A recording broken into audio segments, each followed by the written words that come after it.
Next, you have the floor. Good morning to the honorable panel of speakers today, and especially to our incumbent Senator Risa Ontiveros. My name is Angelo Joshua Doriendo from the College of Industrial Technology. My question will be straight to the point. In the 20th Congress of Senate, there are 4 pairs of siblings. There are Cayetanos, Alan, and Pia. There are 2 Tulfos, Erwin and Rafi. There are 2 Estrada Ejercitos, JV and Jinggoy. And the last is the Villars, Mark and Camille Villar. They got the numbers since there are 24 senators. There are 8. They got the 1/3 of the Senate. My question is, how confident are you, Senator, that any form of an anti-political dynasty bill will pass through the minimum 3 readings in order for a bill to be a law in the Senate?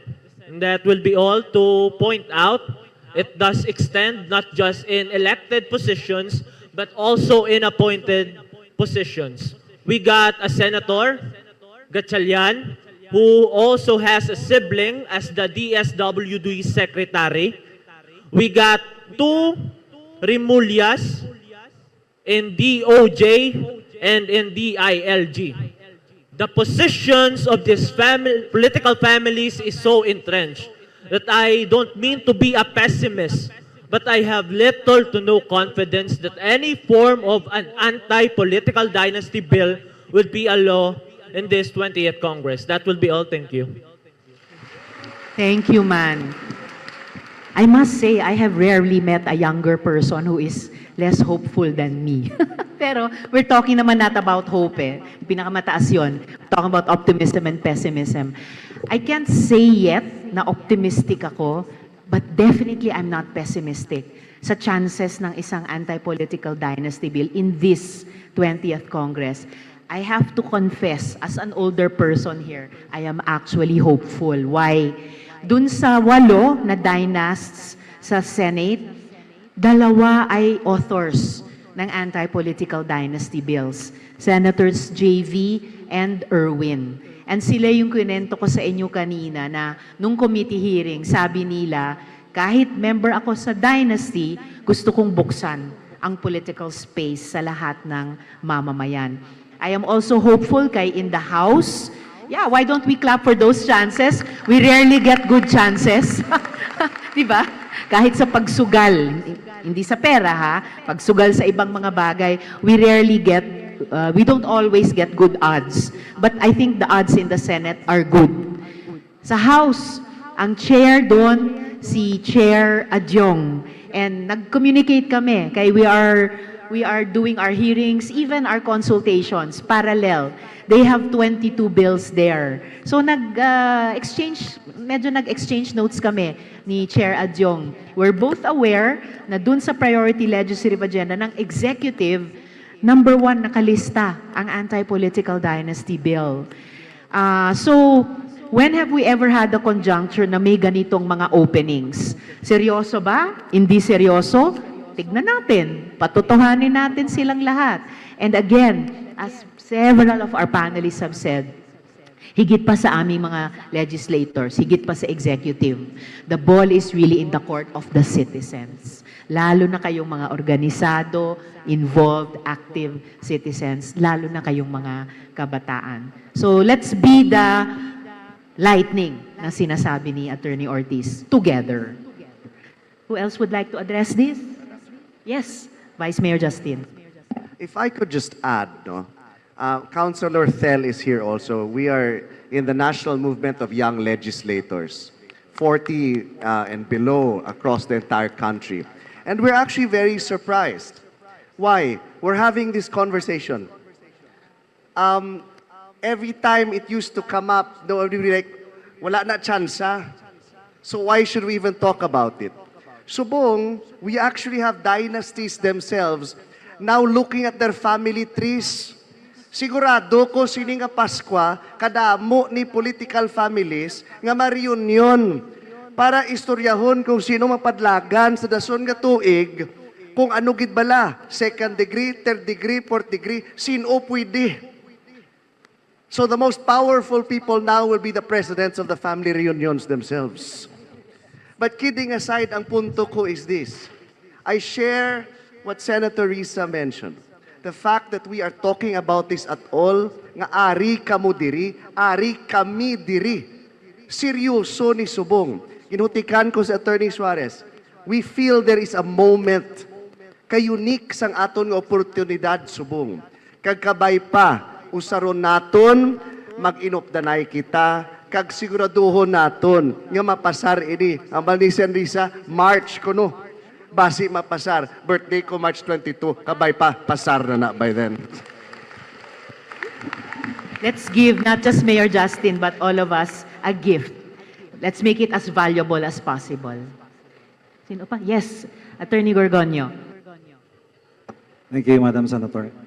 In relation sa passage, no, the chance of passing the anti-dynasty bill,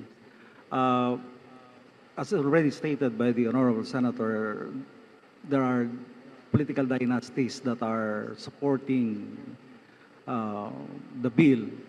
But the battleground is that what constitutes the definition of political dynasty. Yun yung talagang pinapag-awayan dito.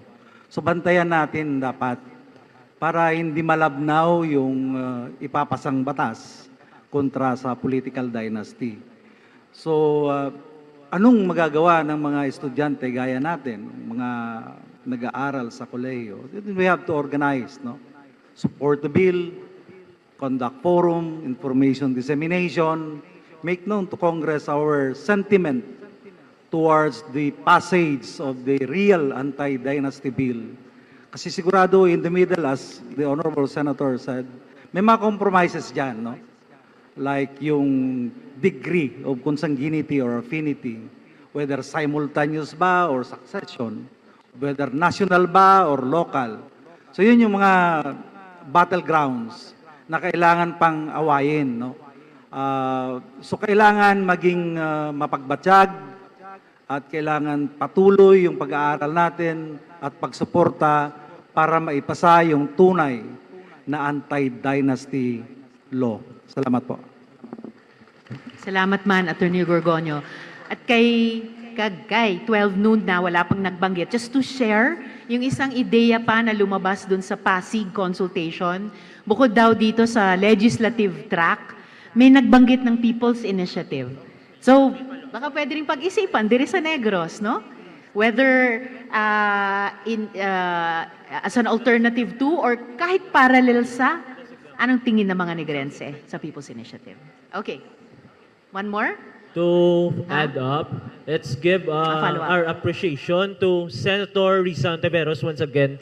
I remember during the 2016 opposition, you are the only one opposition senator to be able to win a seat, and you are a senator for 9 years coming. We hope to see you in a higher position by 2028, and let's hope for the best, maybe a vice or president. Thank you. Wow, salamat, Gid. Well, the opposition plus are uniting, and then kinahanglan mag-decision ka muna sama-sama, no? United. Okay. You have the floor. Good afternoon, Senator Risa Ontiveros, and good afternoon to the panelists. I am John Adrian M. Malonis from the College of Engineering of Kamsu, Alice. So, the bill bars relatives of incumbents from party list system. However, many dynasties now use distant associates or create new organizations that they fund but do not lead.